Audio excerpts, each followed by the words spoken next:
Baddu waji. Tole galatooma akkam jirtu naguma? Jirta ati naguma mi fayyaa qabda? Jira galata waaqaa nagaadhaati. Naguma alhamdulillah. Yaa gaaffii ma tokko qaba si gaafadhee mamiitii qabadha. Yoo ta'u fedha Ayyee. yaa gaariidha gaaffiin koo Quraana suuraa 28ffaa suuratul Qasaas ayat 30 irratti mukattiirraa Muusaatti kan lallabe eenyudha mee naa ibsisan. Akkasin jedhu dogongora irraa hubatteessa sani. Waan inni jedhu mukattiirraa kan jedhu kallattiidha. Mee wajjin dubbifna sirriitti akka dubbistu sirriitti ilaaleeti illee tolee. Waliin dubbifnaa mee Quraana baneetiin jechuudha. Dogongora hubatte sii galtee Quraana Arabiffaamoo Oromiffasii bane. Kanuma sitti tolee hin bani ati yoo afaan Oromoon bantis gaariidha hundumtu dubbisaa akka deemutti. Okay, rakkoon qabdu qoy. Wannaan afaan Oromoo asirra hin jiru natti fakkaata yoo jiraate booda rabanaa. Akka sirriitti hubattuuf jechuudha. من الشجرة من الشجرة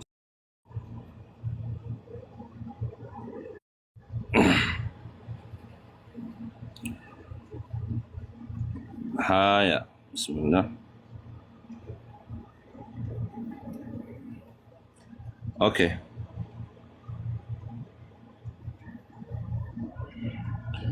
ايوه ارجو جرتامي تيسا ست ملتا Natti mul'ata. akkana jedha falammaa ataahaa jedha wogguma inni dhufe eenyu Muusaan dhufe eenyutti muka ibidda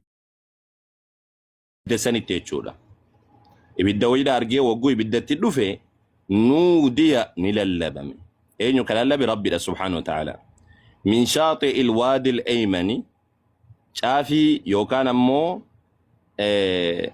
daangaa alwaadi al-aymani jechuuni laga karaa bitaa jiru irraa itti lallabame caafii laga karaa bitaa irra jiru fil buq'atil mubaarakati bakka barakaa qabdu eebbifamtuu taate keessatti kan inni argamu lagni sun mina shajarati kan jedhu kun ammoo asitti rarraa alwaadi al-ayman lagni sun karaa bitaa mirgaa kan jiru mina shajarati mukarraa jechuu mukattii irraa karaa mirgaa kan jiru si galaamiti isaa isa kana yoo barbaadde tafsiira hunda yoo laalteetiin tafsiir hundi isaa kanuma si hiika tolee mina shajarati jechuun alwaadi al-ayman isa kanatti rarraa jihaan isaadha karaa mirgaadha erga jedhame mirga kan jedhame kun eessarra jennaan mukattiirra jechuudha akkas. Mee afaan Oromoon nuu banime tarii ana tara bifa isaa hubachuu dadhabita. Mee afaan Oromoon si bira hin jiru?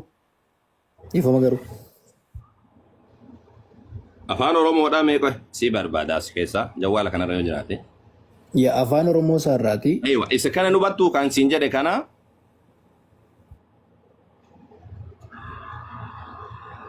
Yaa afaan Oromoo isaarraati maal jedha beektaa walii. Maal jedhame dubbisa. Yaa mukatti irraa ani Allah rabbi aalama hundaati jechuudha Muusaatti lallabamee jedha. Mukatti La jalqaba irraa dubbisme jalqaba. Dubbisuani. Jalqaba irraa dubbisa rakkoon qabdu. Okay. Qoigaa nan bana.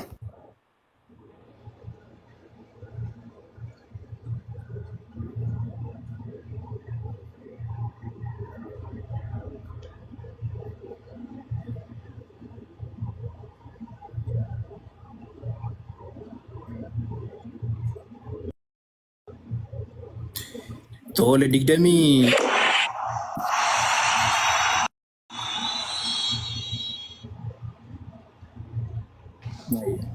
tole digdamii saddeet irraa ka'u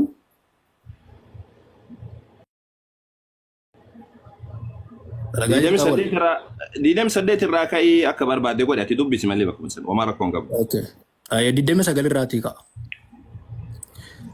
Yeroo Musaan beellama guutee maatii isaatiin deemu cina gara xuuritti iddoo ibidda argee maatii isaatiin asuma turaa ani ibidda arge ishee bira odoo waahee yookiin xonbora ibiddaa irra taa'een akka ho'iftanuuf isinitti dhufuun koo ni kajeelamaa jedhe. Lakkoofsa 30. Yerooma ishee bira ga'u moggaa laga gara mirgaa irraa dachii barakeeffamtuu keessatti mukattii irraa yaa Muusaa dhugumatti ani Allah Rabbi aalama hundaati jechuun itti lallabame jedha. So hiikii kun dogoggora jechuudha mukattii irraa inni jedhu kun. Mee jalqaba rakkaasi dubbisi irra deebi dubbisi meeroo takka qajeelchi dubbisi. Okay. Viidiyoo banuu? Viidiyoo bane yookaan. Okay. Mul'ata jedhee yaada. Hin mul'ata. Yaa okay ani kaameraa keessaa waan dubbise garuu dogoggoruun ol waan ta'eef tokkotti irraa hin dubbisaan. Okay yoo na guddiste garuu gaariidha yoo akka sirriitti ilaalaatu. Si guddisa. Yalla. Okay. Amma si mul'ata am dubbise yoo. Natti mul'ata sirriitti. Yerooma ishee bira ga'u moggaa laga gara mirgaa irraa dachii barakeeffamtuu keessatti mukattii irraa argaa jirtaa miti? Mukattii irraa yaa Muusaa dhugumatti ani Allah Rabbi aalama hundaati jechuun itti lallabame jedha. Argitanii amma mukattii irraa kan jedhu kuni hiika dogoggoraati moo sirriidha? Yeroo mukattii irraatti lallabamu kana arshii olitti eenyu tola fedha gaammanaaf Allahan arshii olitti toltee jira jettanii yeroo mukattii irraa Muusaatti lallabamu kana arshii olitti eenyu tola fi tokko. Mukattii irraa moo Muusaatti kan lallabe kun eenyudha gaaffiin koo? Gaa'ii hayyee gaaffii bareedaadha tole. Achumatti qabii jabeessiiti. Inni kun akka lugaa Arabiffaatti yoo sirriitti ilaalte jechuudha. Mina shajarati jecha jedhu san dubbisuu dandeessanatti fakkaata. Mee afaan Oromoo isa yoo dubbiste maal jedhaa? فلما أتاها نودي من شاطئ الوادي الأيمن في البقعة المباركة من الشجرة.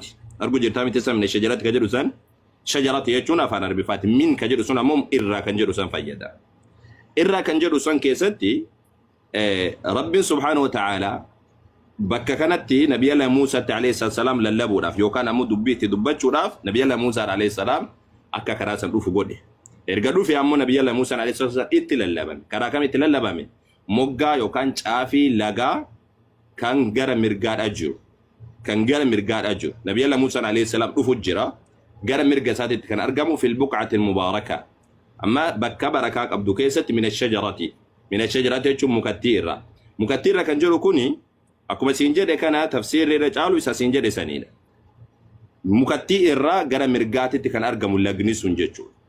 Mukattii irraa gara mirgaatitti kan argamu jechuudha. Inni kun ammoo kalamaffaadhaa kuni kaati jette kuni jira yoo jette isa kanallee namoonni gariin kanii kan jiru akka jette kanatti jechuudha. Maal jedhan mina shajarati mukattii irra jechuun min naahiyatiha moggaa isiitirra jechuudha yookaan ammoo karaa mukattii irra jechuudha.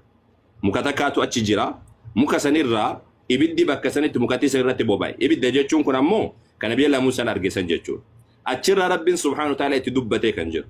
Mukattiitu dubbatee sun taane achirraa Rabbiin itti dubbatee sagaleen inni dhagahame sun lallabni inni dhagaye sun mukattii irraa dhagahee kan jedhani akkasitti kan jiru. Akka hundattuu lachaan isaatu rakkoon qabu. Rabbiin subhaanahu wa ta'ala arshirra jiraati akkamitti Rabbiin asii dubbate yoo jette gaafii bareeddu kun gaafii loojikiidhaan gaafatamu xayyib gaarii sii deebisa bareechee jechuudha. Rabbiin subhaanahu wa ta'ala arshirra jiraa wagguu jennu Rabbiin akka namaa kanatti yaaduun sin barbaachisu. Wanti koo yookaan haga kiyya haga hankeetii kanaa miti. Nabi Muhammad alayhi salatu wassalam Rabbiin samii kanaa fi dachii kana guutuu quba tokko irratti samii guutuu quba tokko irratti kaata quba sammaltu dachii guutuu quba tokko irratti kaataa jedha. Rabbiin arshii olitti jira wagguu jenneetiin dubbannu Rabbiin wanti koo yookaan haga kiyya haga hankeetii wayii ta'eetiin irra ta'a jechuudha miti. La akkasitti yaadnu muslimtoonni akkasitti yaadan. Waa hundaa oli Rabbiin arshiillee oli samiillee oli guddinni isaadha waan tokkotti dhiyaachuu hin danda'u. Uumama isaa keessatti Rabbiin waan barbaade dalaga. Fakkeenyaaf amma Rabbiin subhaanahu wa ta'ala gara samii duniyaatti bu'iinsa isaa malu bu'aa wagguu jennu Rabbiin akka kiyyaa kan kee kana gadi bu'eetiin arshiirraa gadi bu'ee erga sanii ammoo lafarra ejjataa kan jettu gaafa sani. Gaafa maal taate gaafa waan xiqqoo taate. Fakkeenyaaf amma ani si galtee fardarra jira haa jedhu. Fardarra jira an dheeraadhaa haa ta'u sirriitti dheeraadhaan. Miilli kiyyoo lafa dhaqqabe fardarraa gadi bu'een jedhamu duraayyuu lafumarra jira waan ta'eef. Garuu ammoo an gabaabaa waan ta'eef jecha ملك لفوان نكمل فرد الرائب أول قبو إيجنا ربي نمو هندما أول وانجروا في سمين كل اللي نقوب ساكتت وانتو كنت نياتو دتشين اللي أكزم ربي ساكتت أكبر بعد دبتشو أكبر بعد تي ونجتشو أكس عملو تيجو gochuu danda'a rakkoo miti akkuma wanna kana irratti jechuudha amma hiika gabaabatti fidatte kana irratti rakkoodhaa miti inni kun akkas galatoom kanaafuu mukattiirraa kan lallabe Allahadha jechuudha gabaabatti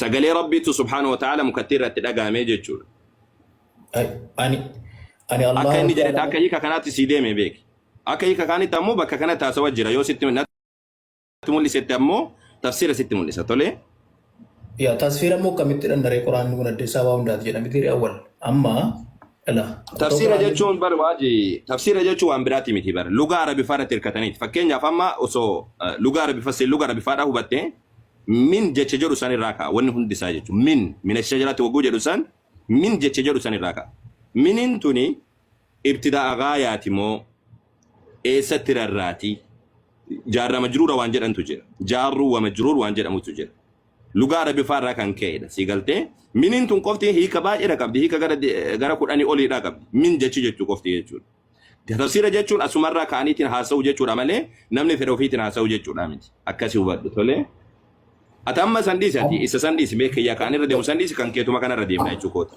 wayi rakkoon qabu inni naa galaawwan amma mukattiirraati sagaleedhaan dubbate moo ani Allah rabbi alama hundaati jedhee mukattiirraa kan lallabe Allah erga ta'e sagalee isaatu ani Allahadha jedhee of waame moo Allahadha matu mukattiirraa dubbateedha moo Rabbi subhaanahu wa ta'ala sagalee isaadha dhageessite mukattiirraa sagalee kan jedhu achirra hin jiru kaawwan ani Allahadha jedha malee sagalee isaa kan jedhu achirra hin jiru mukattiirraa maal lallaba ogguu jedhamu sagalee akka ta'e beekamaadha lallabni sagalee malee hin ta'a maal sagalee dhuma sanatu Allahadha moo sagalee jechuun sagalee Allah bal'aan gargar ba'uu danda'a isaan rabbi sagaleen kan rabbiitii jedhama sagalee shima sagalee rabbii adda addaa maal jetti sagalee rabbii fi rabbi adda adda moo tokko gargar ba'uu danda'a la adda adda ba'u maal adda baaree tokko illee jedhamu adda adda baallee jedhamu sagalee rabbiidha jedhama malee fakkeenyaaf akkuma beekumsa rabbiiti ila si ibsamee bakka tanatti sekeendii duwwaa si gaafadhe miti qabadhala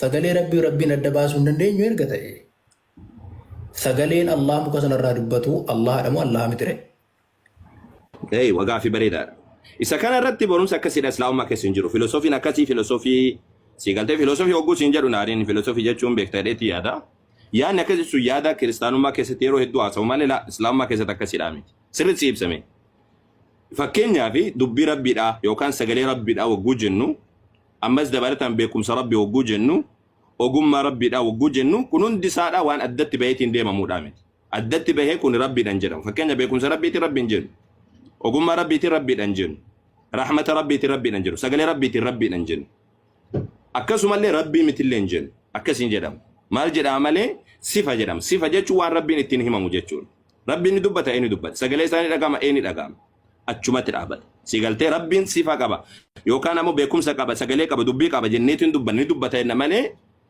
beekumsa isaadha rabbi moo rabbi mitiin jedhamu wantoonni akkasii rabbii mitillee jedhamu rabbiillee jedhamu beekumsa isaati jedhama malee fakkeenyaaf wagguu akkas jettu fakkeenya an awwal qaasim nama gurraacha yoo ta'e yookaan diimaa yoo ta'e gurraachinni awwal qaasim awwali moo awwalii mitiin jedhamu jalqabuma irraan gaafatamu inni kun maaliif jennaan awwal qaasim wanni jedhamu iyyuu diimaadha yookaan gurraacha yoo ta'e awwal qaasim gurraachinni isaa awwal moo awwalii mitiin jedhamu awwal kan jedhame iyyuu isuma kana awwal diiminna awwal jedhama malee awwal diimaadha jedhama malee yookaan gurraacha jedhama malee awwal qaasim diiminni isaatiif inni tokko moo tokko mitiin jedhama gaafin akkasii duruman gaafatamu siin jechuudha maaliif jennaan kun sifa jedhama sifti sifa wanni jedhamu kun as-sifatu laa taqumu bidaatihaa wa innama taqumu bighayrihaa ufii siiti dhaabbattee waan himamtuudha miti waan akkasii waan akkasitti waan jedhamuudha miti akkas